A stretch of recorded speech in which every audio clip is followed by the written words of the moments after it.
Hello, everyone, and bonjour à toutes et à tous. There have been 140,867 cases of COVID-19 in Canada, including 9,200 deaths. 87% of people have now recovered, and labs across Canada tested an average of 47,111 people daily over the past week, with 1.4% testing positive. Yesterday, a total of 1,120 cases were reported across Canada. However, only 872 of these cases were newly identified yesterday. Due to a reporting backlog in Quebec, 248 of the cases are from cases identified earlier in the week. With the inclusion of these backlogged cases, an average of 849 new cases have been reported daily during the most recent 7 days. The ongoing increase in the national daily case counts is an indicator of accelerated epidemic growth. This situation increases the likelihood that we could lose the ability to keep COVID-19 cases at manageable levels. Now is the time for Canadians to redouble the efforts with personal precautions that will slow the spread of the virus. I urge everyone to consistently follow proven effective measures for controlling the spread of COVID-19, including maintaining physical distancing, hand washing, and wearing non-medical masks where appropriate. As always, the most important measure is to stay home and away from others if you are experiencing any symptoms, even if mild. By following these measures, you can keep yourself and your loved ones safer, while helping to protect people in our communities who are at high risk of severe illness due to COVID-19. Your actions can have a direct effect in reducing transmission in your community, which will help businesses, schools, and public facilities stay open. I also want to acknowledge how the last few weeks have been a time of change for many Canadians. School-aged children and their caregivers have adjusted to new routines, new teachers, and new ways of doing things. And for many, this has not been easy. Parents, caregivers, and educators are watching the increase in case numbers with concern. We can support them, as well as children and students, by following the advice of local public health authorities to help keep COVID-19 out of schools. We've come too far and lost too much to give up now. Let's reconfirm our commitment to work together and redouble our efforts to keep COVID-19 at manageable levels. Thank you. Bonjour. Il y a eu 140 867 cas de COVID-19 au Canada, dont 9 200 décès. 87% des personnes sont maintenant rétablies. Les laboratoires du Canada ont fait l'analyse des tests de dépistage de 47 111 personnes en moyenne par jour au cours de la dernière semaine, dont 1,4% a reçu un résultat positif. Hier, un total de 120 cas ont été signalés au Canada. Cependant, que 872 de cas ont été signalés hier.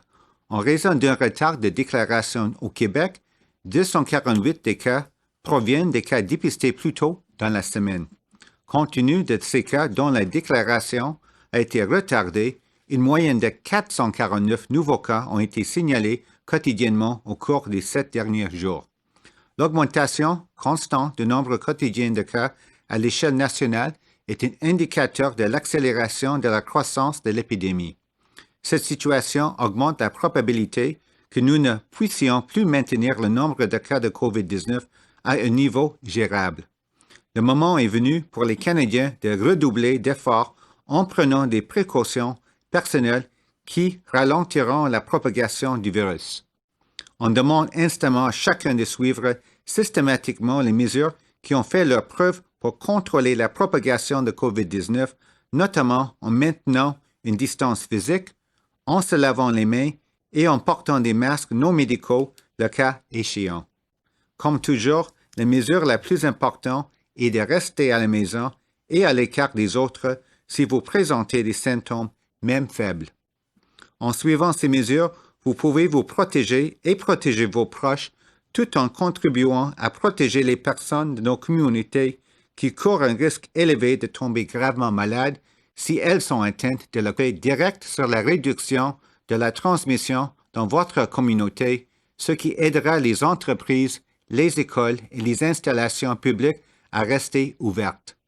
On tient également à souligner que ces dernières semaines ont été une période de changement pour de nombreux Canadiens. Les enfants d'âge scolaire et les personnes qui s'occupent d'eux se sont adaptés à de nouvelles routines, à de nouveaux enseignants, à des nouvelles façons de faire des choses. Et pour beaucoup de gens, cela n'a pas été facile. Les parents, les personnes qui s'occupent des enfants, les éducateurs suivent avec inquiétude l'augmentation du nombre de cas.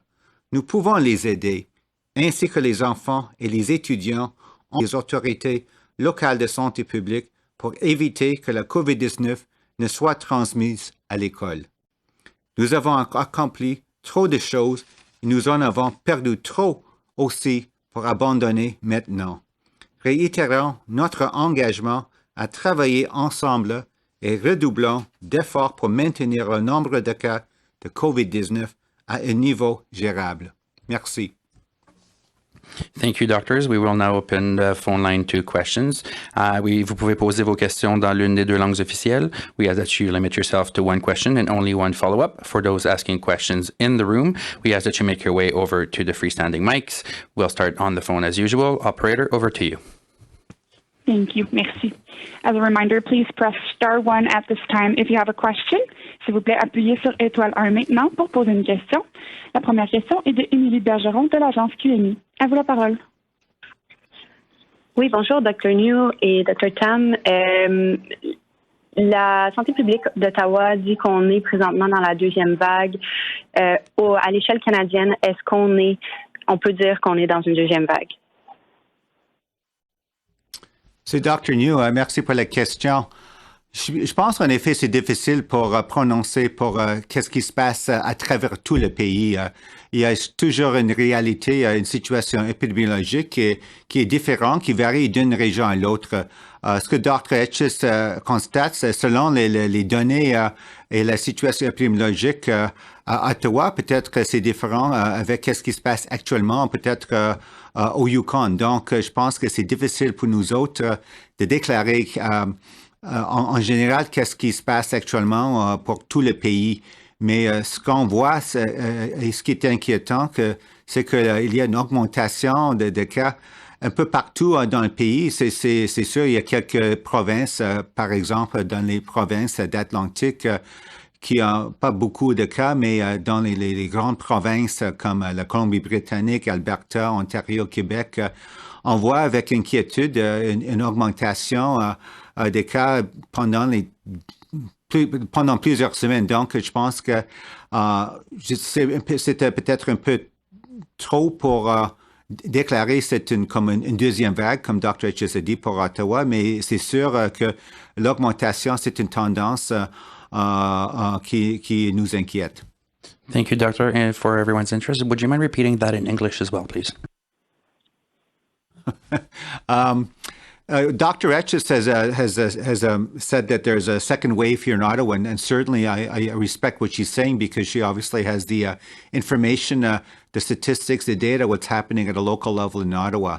I think it's difficult for ourselves to say at a national level if we are, quote, in a second wave or a resurgence overall in the country because the situation does differ from one area of the country to another.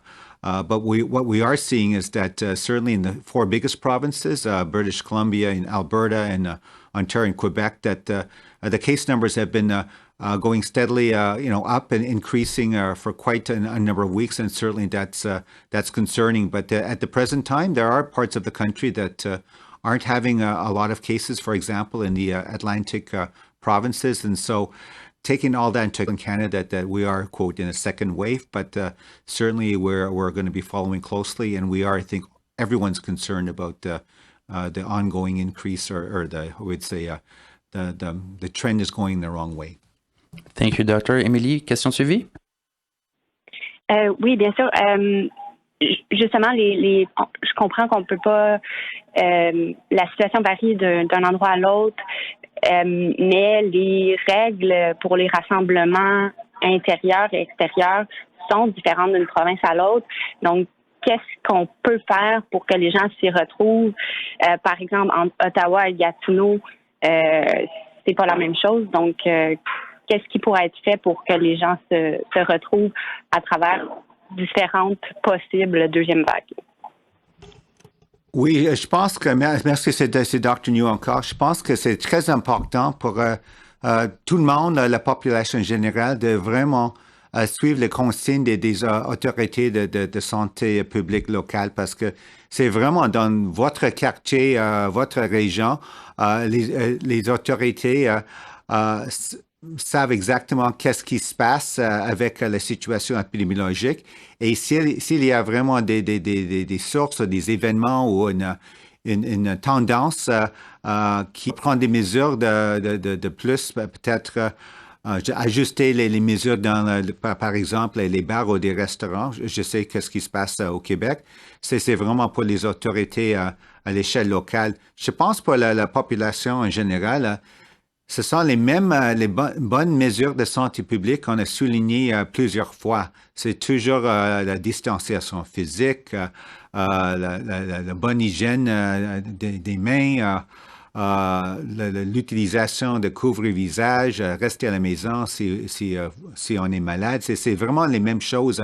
Mais je pense qu'une autre chose peut-être je peux souligner, c'est intéressant parce que tout le monde, c'est toujours quelque chose un peu sensationnel. C'est dans les nouvelles. Si il y a un événement comme une grande partie, une fête à l'intérieur ou qu'est-ce qui se passe avec les bars et restaurants, mais chose peut-être aussi très importante, c'est avec le COVID-19, ils ont les bonnes intentions et c'est pas à cause d'une grosse partie à l'intérieur qu'ils se sont contaminés. C'est vraiment quelque chose à suivre parce que on veut pas avoir, comme on dit, la stigmatisation et discrimination des personnes.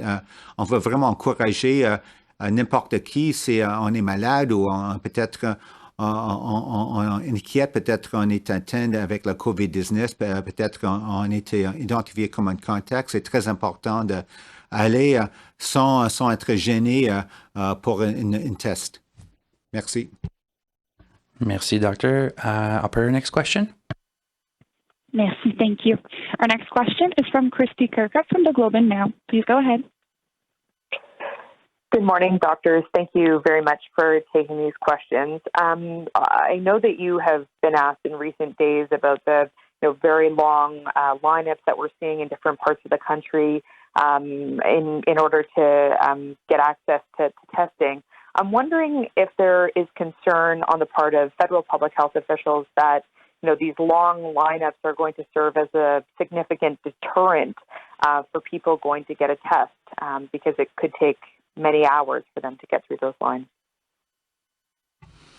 Yeah, thank you for the question. And because we're not at the local level, I can't say how many spots there are in terms of the lineups. You see them on the news, but you also don't necessarily see the places where things are actually working quite rapidly. So I think just to bear that in mind. But yes, I mean, I certainly want to thank everyone who is lining up patiently to get tested.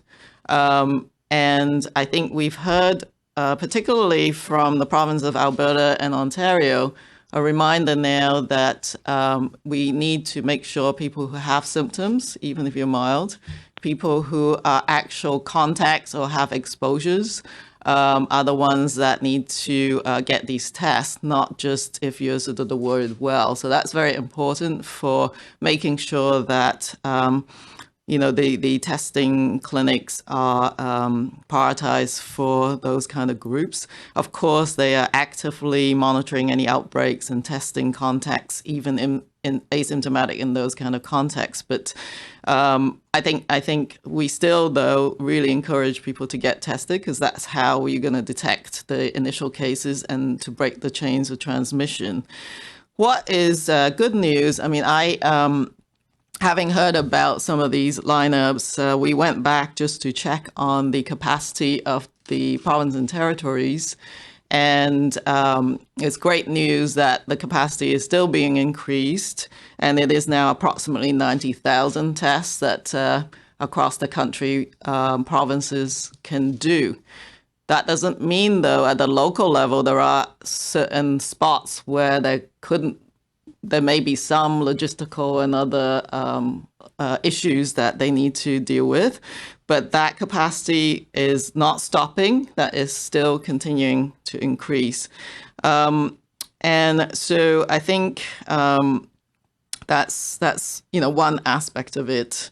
But I do think that if you do have symptoms, if you're a contact, if you got notified through an app, all of those things are very, very key reasons why you should take a bit of patience and line up as well. Thank you. Thank you, Doctor. Christy, follow-up question? I'm just wondering about the I'm wondering, what extent are you worried that COVID-19 carries a stigma in Canadian society right now? Well, I think there's been a number of sort of information sources, including a Statistics Canada survey. I think that was a cloud-based survey, but it sort of reinforces the fact that, yes, there has been stigmatization of racialized populations and different ethnic groups. Certainly the people who volunteered to respond to those surveys have signified that there's been an increase in that kind of stigma and discrimination.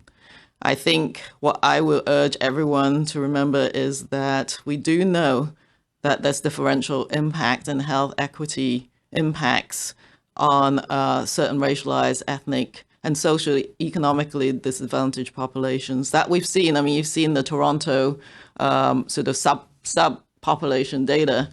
It's because many of these groups are our essential service workers, our personal support workers. People must continue to work, and they may have a higher risk of exposure. They may be living in congregate living settings where they can't manage the distancing as much as possible. And there's access to care issues as well, people in low-paying jobs. So, I think it's something that we're absolutely, as a collective in society, need to be conscious of, and that someone who tests positive, who's in these groups, should be commended for actually getting the test. And it's an important thing to do. It's a brave thing to do because it really helps the community. And we need to support people in those settings to be able to take sick leave, to be able to stay at home. But it is a very real issue that I think we need to, each one of us as individuals and community, needs to reflect on. Thank you. Thank you, Doctor. Operator, next question. Thank you. Our next question is from Cassandra Skorsky from the Canadian Press. Please go ahead. Hello. I guess this is for Dr. Tam. We're seeing two different responses to the case spike from Ontario and Quebec. Ontario seems to be more targeted on individual behaviors with new limits on indoor and outdoor gatherings, while Quebec will crack down on establishments. Where do you see the main gap in containment, and how do shortcomings in each area influence overall vigilance? And I'm wondering, are we at the stage now where we can no longer rely on individuals to maintain necessary precautions without mandating and active enforcement?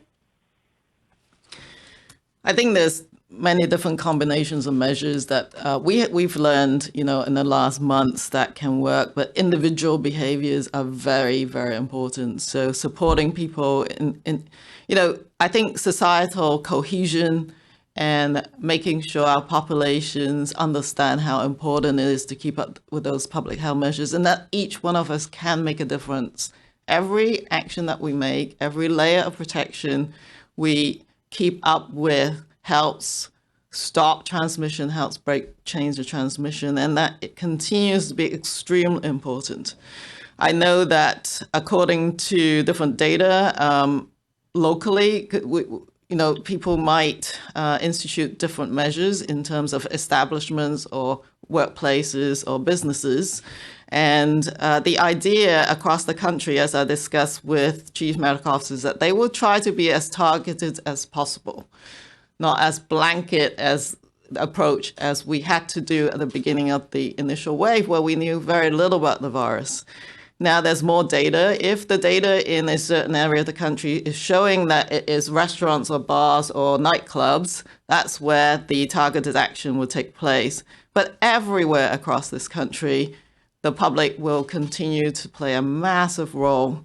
And I know that there are deterrents and there are fines that some local jurisdictions are using as another measure. But that does not substitute for, I think, making sure, just like in the first wave, that everyone in this country stick to what is tried and true and works. The other thing is that you've seen, I think in Ontario, and back to the question about Ottawa, they've spotted 3 cities or 3 regions where things in terms of rates of cases have gone up. And they've now reduced the size of gatherings, for example. I believe, and you should check it with Ontario, but I believe that also applies to indoor and outdoor gatherings. So they are trying to titrate their public health measures to where the hotspots are. So you're going to see more of those tailored approaches.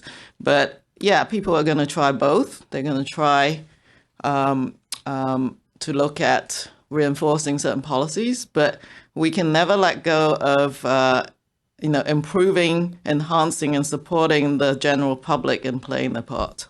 Thank you.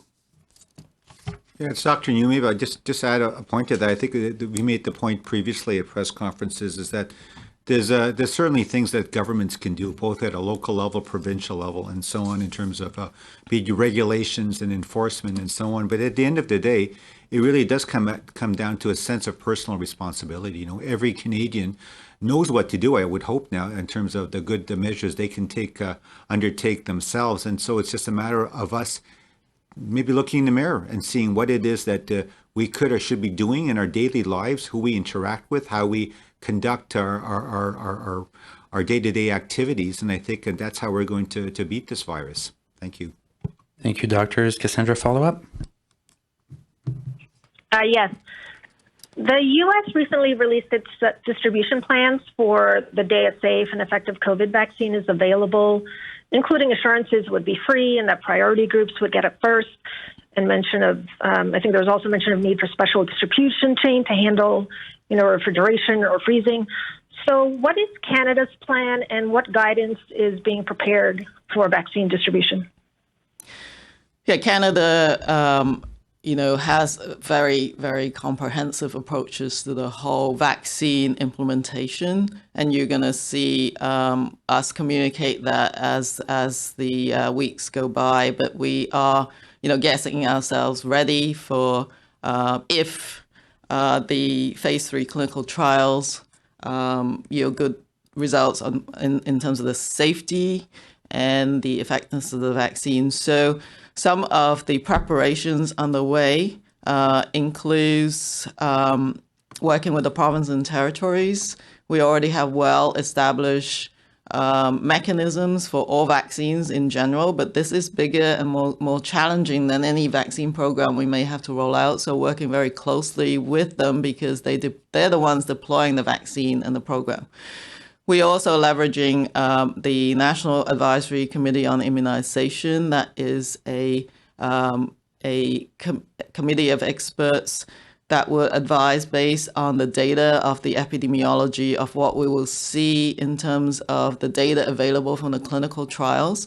But we're already working on, different scenarios, but definitely looking at priority groups in terms of, certainly people who might be at high risk, people who may transmit to those at high risk, et cetera. So all of that work is underway.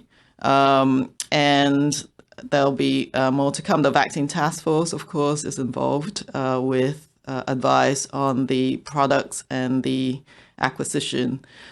We are also enhancing, strengthening, looking at all of our vaccine safety monitoring, surveillance systems, our researchers who can, supplement the whatever the manufacturers have in, but the post-marketing surveillance of vaccine effectiveness, uptake, and safety. So all of those things are underway, but it is, you will see more communication to come. There's more engagements to come.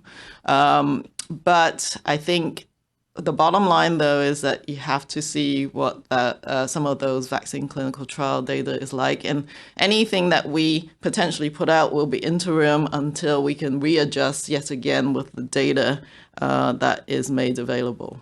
And we are also looking at vaccine supplies, be it needles, syringes, and vials, and all those things being queued up so that we can be ready. Thank you, Doctor. We will now turn over to the room. First question in the room. Let's start with the CBC News. Hi, this question is for Dr. Tam. I'm just wondering if you can, David Thornton, CBC News. I wonder if you could walk us through what special actions have been taken this year that's different from other years to ensure that not only that there's enough supply of the influenza vaccine, the flu vaccine, but also that it will get to as many people as possible, because one would imagine the system right now is very consumed with addressing COVID-19, and you can have as much vaccine as you want, but if you don't have people to administer it, if you don't have the infrastructure to do it safely, that would be an issue. Yes, so certainly we have annual experiences with implementing a influenza immunization program. And, the provinces and the local level have a lot of experience with that. But you're right in that the public health system is quite tapped out in terms of responding to COVID, but they've also lined up the additional resources required to deliver an influenza program. And through PSPC and with the provinces, more than usual amounts of flu vaccine have been ordered, with the ability to tap into some more if we needed. So that is a bigger supply than we normally have. I'm just trying to remember the numbers now. I think it's around 14 million doses, and which is bigger than what we had before, with some contingencies to get some more if we needed to. The federal government also is putting an additional support to get the high-dose flu vaccine to all long-term care facilities. Last year, not every province takes advantage of the high-dose flu vaccine, so just to sort of level the playing field and make sure our seniors are protected. And because we know that's where the pressure points are for COVID cases as well, we want to make sure, we protect our seniors. So actual federal purchasing and support for long-term care. But we also, together with provincial jurisdictions, know it's actually a really good rehearsal for, actually putting out the mass immunization programs we may need to do for the COVID-19 vaccine. So everyone is looking at this as a good, approach so that we can iron out anything else that we need to do from an implementation perspective. We've provided guidance at the federal level to how to run an influenza immunization clinic, for example, safely in the time of COVID as well. So those are just some of the key measures. We haven't had any issues in terms of delays, but, we watch that really carefully because it's a biological product and every year there could be changes. But as far as we know, that pipeline is going as it should. Thank you, Dr. David. Follow up? And this question is for you, Dr. Tam, and Dr. New, if you want to weigh in. We've just learned that Bloc Québécois leader Yves-François Blanchet has tested positive for COVID-19. I'm wondering, given that Parliament is returning next week, what advice would you offer to MPs, especially when there seems to be some reluctance around virtual voting? So I think, we provide public health guidance, but just like any other workplace or business, detailed plans need to be in place to ensure all of those public measures, the physical distancing, the hand hygiene, the mask wearing. You've seen what's happening around, the West Block here where we're doing this press conference. There should be options for people to be able to work remotely where appropriate. I don't know how the voting works, quite frankly, but, obviously reducing the amount of interactions and maintaining physical distance continues to be a recommended public health measure. And so I think the key is to make sure there are plans and people understand what to do if they are physically in the same spot. Thank you, Doctor. Next question, Global News. It's Michael Couture with Global National. For Dr. Tam, I wanted to ask you, it's been 6 months since we saw the devastating outbreaks in long-term care facilities. Besides those interim guidelines that were released around Easter saying that among workers could no longer work at multiple facilities, what concretely has been done to prevent another round of massive deaths at long-term care facilities? So, of course, long-term care facilities they're homes to seniors and people who need a certain level of care.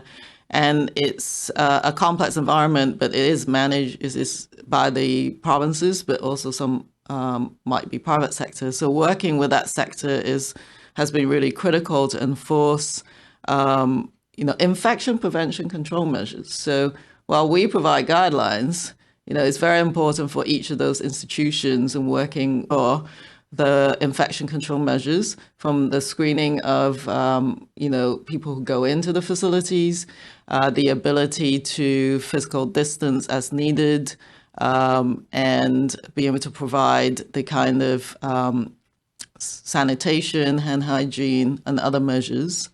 I think looking at the physical environment, we know that some of the cases are transmitted because it's very difficult to spot symptoms in certain populations. So have very low thresholds for testing.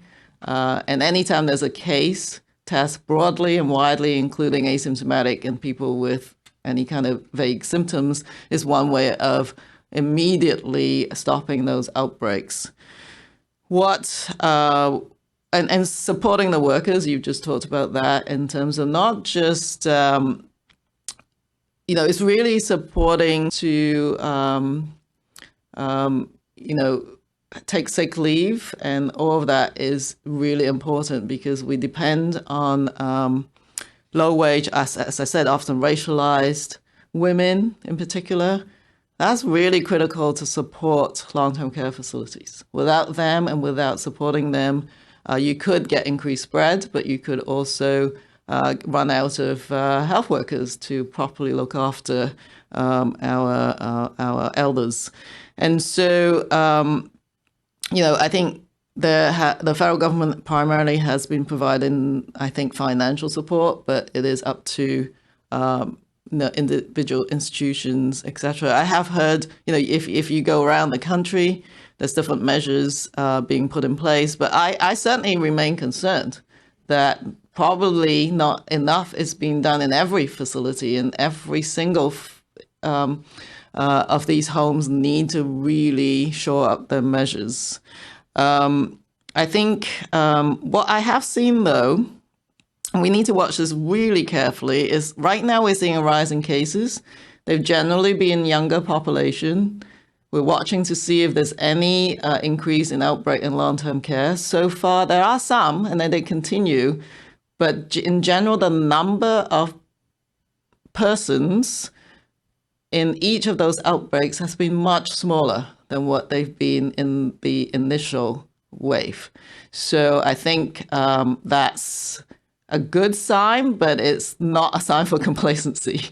So it tells me that people are acting fast and making sure those outbreaks don't grow rapidly, but take really good care of those populations.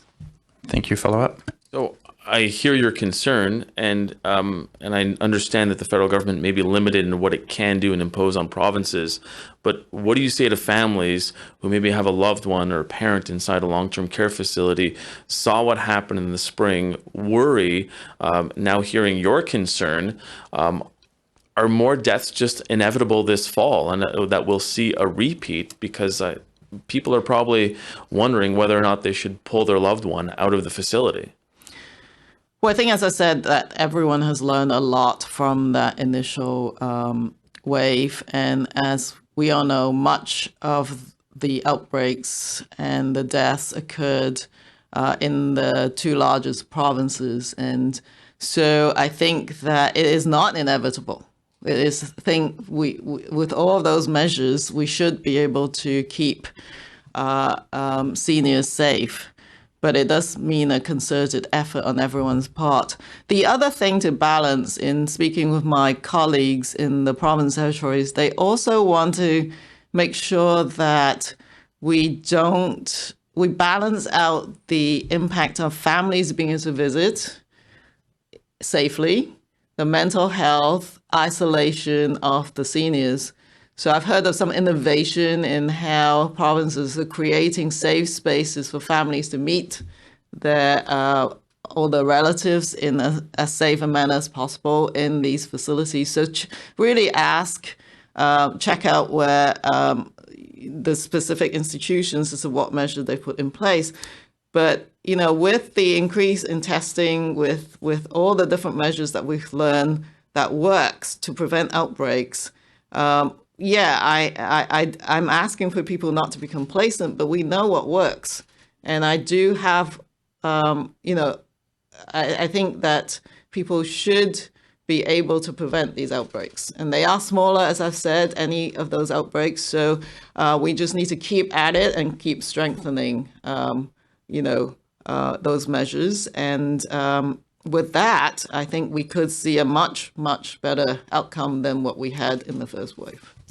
Yeah, it's Dr. Yu. Maybe I just would add to that. With all the things we've learned, I think two very important things have also, obviously become much more, known by everyone in terms of the science, and that is the role of, I would call it the asymptomatic transmission, as well as also the role of, we'll call it droplets, micro droplets, aerosols, and so on. And so certainly now everyone here, the use of face coverings and so on is well understood and appreciated, where it wasn't at the very beginning, because the science just wasn't there. We treated, I think, COVID-19, we thought it was similar to other, quote, respiratory infections like influenza. So with that, and of course also with the, I think the more stringent measures put in place by institutions in terms of screening visitors, the hand hygiene, all the protocols, that I think serves us in good stead in terms of preventing a similar situation this winter as what occurred last spring. Thank you, doctors. Next question, CTV. Hi, doctors. Mackenzie Gray from CTV News. In your opening remarks, you both said that essentially if the numbers don't improve right now, and as a quote, we could lose the ability to keep COVID at manageable levels. For both of you, what is a manageable level of COVID in this country? So you have to balance the ability to detect and break those chains of transmission. So it depends on local public health capacity. So if you can imagine a single case, if you don't keep your contacts low, local public health may have to manage 50 contacts and try and find them, etc. So, the manageable means that everybody can do something right now to keep that in check. I've seen provinces hiring more contact tracers, as I said, increasing their testing capacity, but there's a finite sort of limit to that capacity. If the public does not assist with that, then you could lose that ability to do those rapid testing and contact tracing. And so those are the kind of indicators we'll be watching for, not just, cases going up and the fact that they're increasing, but we want to see that it doesn't continue and that it begins to sort of level off. If that doesn't happen, it tells us not just how virus is being transmitted, but it may give us a signal that there's the limit to the coping mechanism. At the moment, the cross-country checkup, as it were, is that people are managing, but it doesn't take much for people to be in these big settings for local public health to have to expend a huge amount of resources to do all those contact tracing. So it is not a straightforward single answer. It is actually quite different in different areas of the country. What the federal government is trying to do is that we may have to send in sort of rapid response mechanisms for specific spots if they're not coping. But so everything is being done to keep it at the manageable levels. The other indicators to really watch out for is the hospitalizations in the ICU. Those are low at the moment. But again, if there's any signals that things are increasing, it's another indicator that we might be going in the wrong direction. So really, though, from what I've seen at the national level, is that if we do something if everybody does what we know to be tried and true measures, this thing can, again, be turned around in terms of a de-escalation. Thank you, Doctor. Follow-up? Oh, Dr. Neal? You want to add anything on Dr. New? No, not much to add. I think what Dr. Tam is saying is that there are sort of two related systems, you could say, in my mind anyway, the public health system and the healthcare system, and they're both very interconnected. So from a public health perspective, certainly we want to make sure that that system isn't overloaded in terms of the contact tracing, unlinked chains of transmission. So everyone needs to do their part, because if we start losing control and just widespread sort of unknown ongoing chains of transmission and the numbers keep going up, hopefully not exponentially, that is a concern. And then, of course, related to that is sort of the health impacts in terms of, if you get more individuals ending up with severe symptoms and having to be hospitalized and ending up in the ICU, that's another, obviously, a serious consequence that we're trying to avoid. So I think between the public health system doing what they need for system, that's what we're looking out for.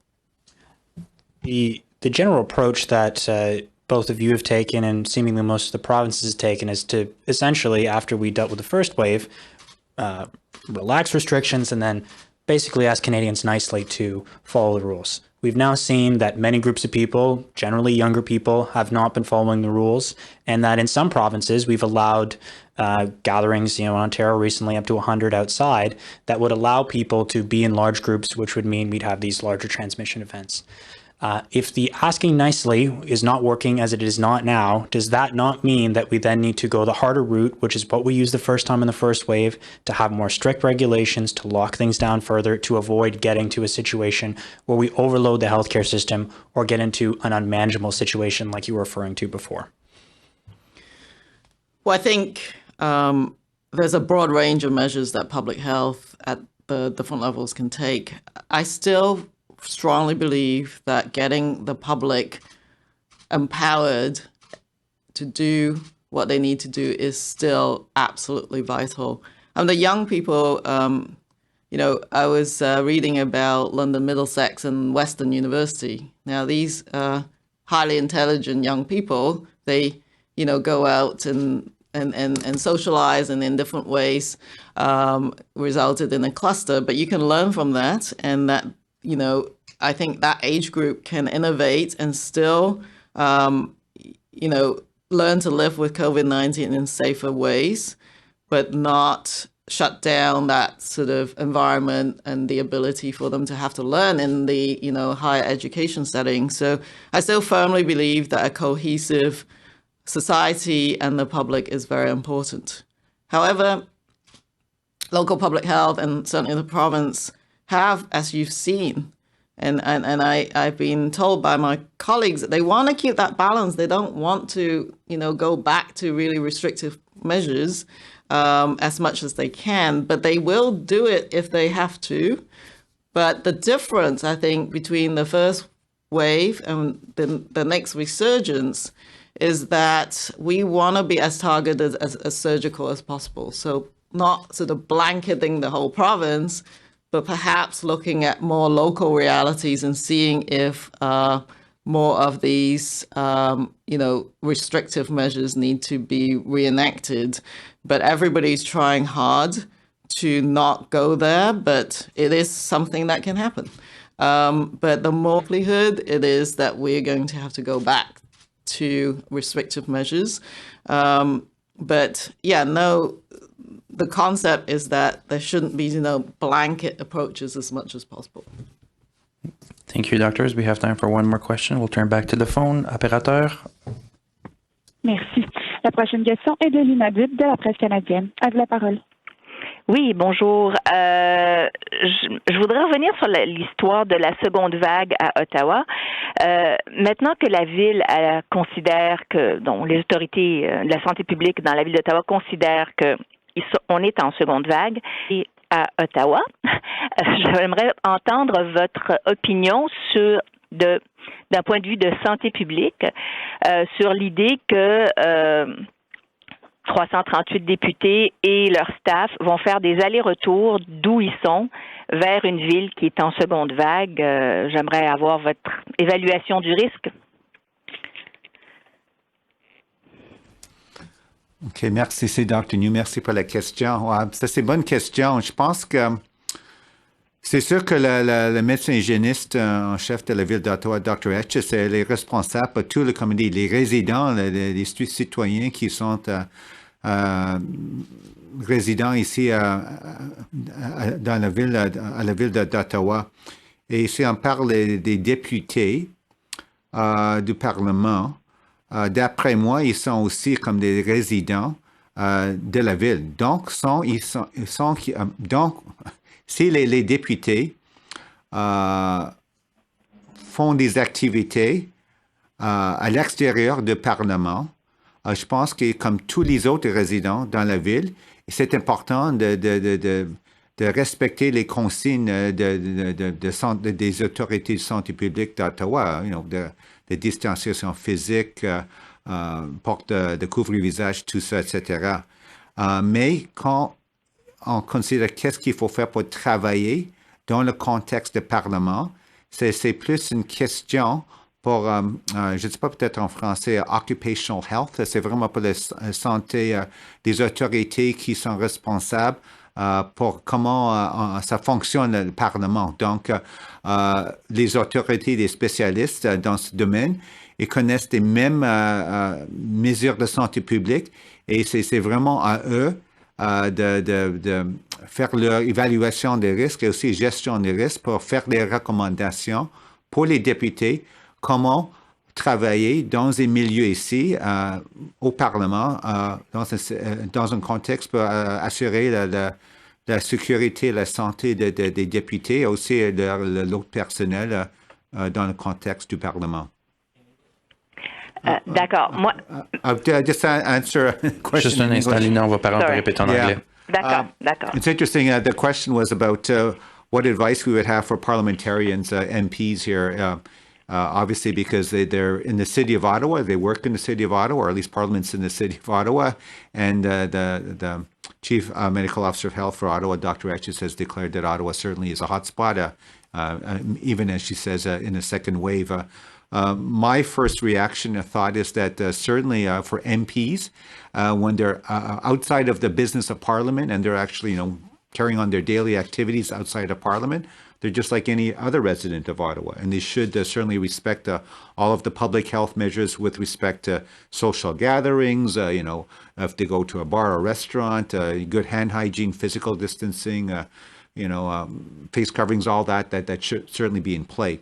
When it comes to how Parliament itself functions, certainly I would leave that to sort of the experts in occupational health and safety in terms of what could or should be done within the context of Parliament. They certainly appreciate all of the tried and true public health measures, but how that's operationalized, how that's sort of undertaken in terms of the management of risk within the context of Parliament, both for the MPs, but also for obviously their staffs. That's something within the sort of the workings of Parliament that needs to be sort of worked out to obviously to safeguard the health and safety of everyone.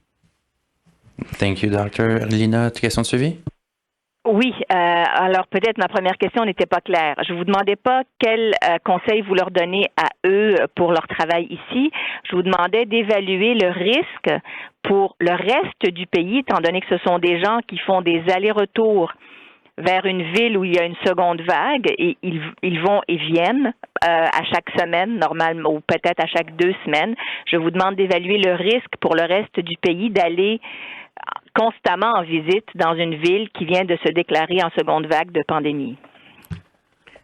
Merci pour la question. Ça, c'est peut-être un peu difficile à répondre parce que le contexte, c'est différent pour peut-être si on parle de chaque député individuellement parce que je pense que si tous les députés suivent toutes les consignes de santé publique, c'est comme tout le monde, mais c'est sûr que les voyages, si ils font des allers-retours partout dans le pays, il y a un certain niveau de risque.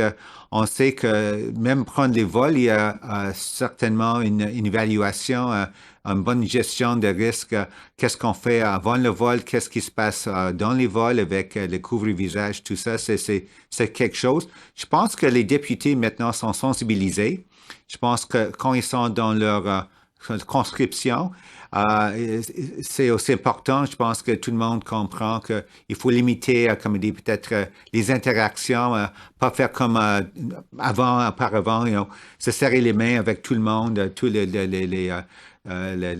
personnes dans leur conscription. C'est sûr que le job d'un député, c'est vraiment de discuter, engager avec la population de leur conscription, mais je pense que s'ils aussi suivent les consignes de santé publique dans leur conscription pour assurer la santé et sécurité de tout le monde, et faire la même chose ici à Ottawa, que oui, c'est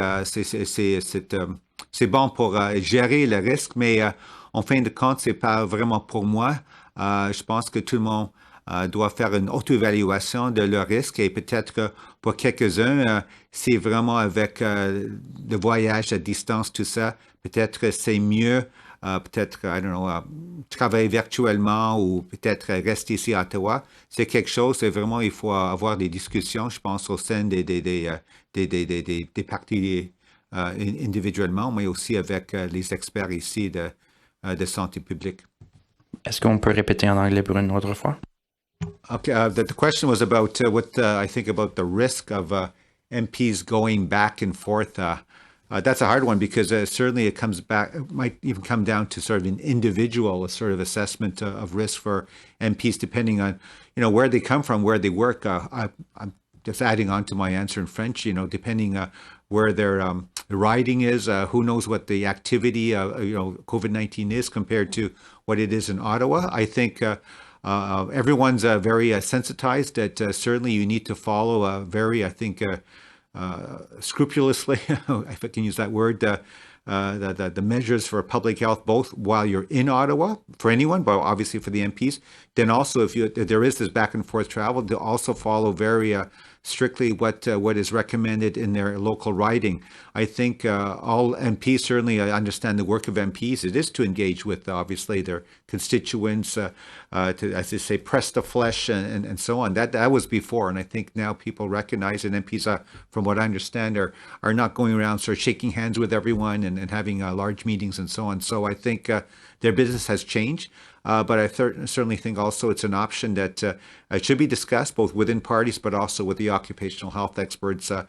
For an individual MP, maybe with their own risk assessment and other considerations, maybe there might be the option of working maybe virtually or maybe even staying virtually from their riding or maybe working here in Ottawa. But that's not really for me to decide. All those things need to be part of a sort of a fulsome evaluation. Thank you. Thank you, Doctor. C'est ce qui m'a fait la conférence de presse. That will be all for today's press conference. Thank you.